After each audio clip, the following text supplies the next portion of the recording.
NEET परीक्षा के retest की तारीख आ गई है। 21 जून को फिर से परीक्षा होगी। थोड़ी देर पहले ही नेशनल टेस्टिंग एजेंसी यानी कि एनटीए ने पोस्ट जारी कर इस बात का ऐलान किया है। पेपर लीक होने की वजह से एनटीए ने 3 मई को ली गई परीक्षा को रद्द कर दिया था और छात्रों को रीटेस्ट के लिए न कोई अब फीस देनी होगी, ये बात तो पहले से ही साफ थी, न कोई रजिस्ट्रेशन ही कराना होगा।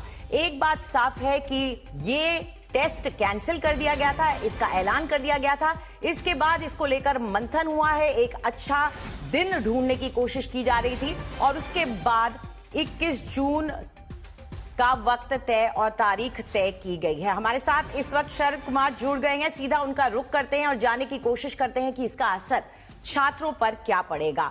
शरद, ये बताइए कि 21 जून की तारीख, इससे क्या छात्र खुश रहेंगे? क्या अब एक बार फिर से उन्हें पढ़ाई करनी पड़ेगी? किस तरह के रिएक्शंस आपको मिल रहे हैं? देखिए अंजलि, मैं दिन भर सीकर था 2 दिनों से, और सीकर में जो बच्चों को मैं देख रहा था, दूर दूर से 500 किलोमीटर, 200 किलोमीटर, 100 किलोमीटर से वापस अपने हॉस्टल में लौट रहे थे, कोचिंग संस्थानों में लौट रहे थे, बस से उतरकर सामान खींचते हुए। पैसे 11,000 12,000 पीजी के लगेंगे, वो अलग बात है। हालांकि अच्छी बात है, बहुत सारे कोचिंग संस्थानों ने दोबारा चार्ज नहीं किया है, मगर पढ़ाई का एक फ्रेम होता है।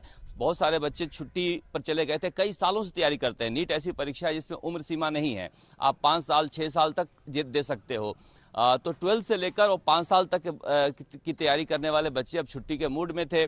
कोई जिसका पेपर ठीक नहीं हुआ था या फ्रेशर था, वो अगले बैच के लिए एडमिशन ले लिया था कोचिंग में। अब अचानक से ये सब हुआ, उसके बाद उन्हें फ्रेम ऑफ माइंड में आने में टाइम तो लगा।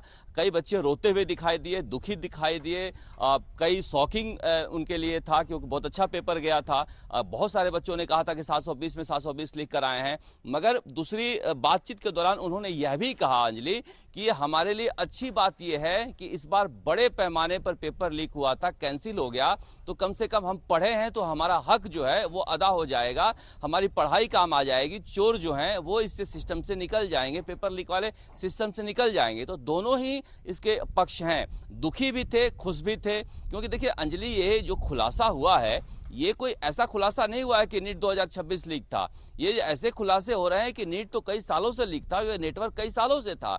जो परिवार यहाँ पर पकड़ा गया है, मांगीलाल और दिनेश का, उन्होंने एडमिट किया है कि पिछले साल हम पेपर खरीद के लाए थे और 5 को MBBS सरकारी कॉलेज में एडमिशन करा दिया। तो ये तो बहुत पहले से चल रहा था, लेकिन इस सिस्टम को पकड़ा जाना एक तरह से खुशी की बात है, छात्रों के लिए भी अच्छी